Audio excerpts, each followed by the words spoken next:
அதாவது சிங்காரமாக ஊர் இது சென்னைன்னு பேர். ஊரை சுற்றி ஓடுது. நீங்கள் சொன்னது தான், குமார் தானே ஓடுது. இங்கே ஆம்பளைக்கும் பொம்பளைக்கும் வித்தியாசமே தெரியாது.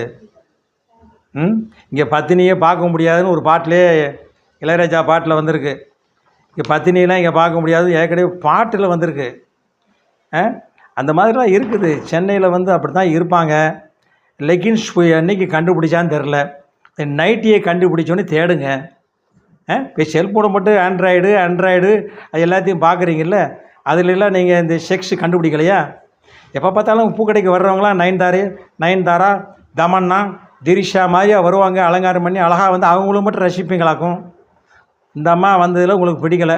அவன் 35 வயசாச்சு, இந்த ட்ரெஸ்ஸை போட்டு வந்திருக்கிறாங்களேன்னு சொல்லி கேலி பண்ணி நீங்கள் அவளை பேசியிருக்கீங்க.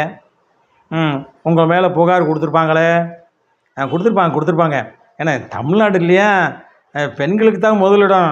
முதல்ல புரிஞ்சுக்குங்க, தூக்கி உள்ளே வச்சுருவாங்க, பார்த்துக்குங்க. என்ன தான் போராட்டம் பண்ணாலும் சரி, தமிழக அரசு இப்போ பெண்களுக்கு தான் ஆதரவு கொடுக்கும். ஆம்பளைகளுக்கெல்லாம் கோவணம் தான் அப்படின்னு சொல்லிட்டு வணக்கம்.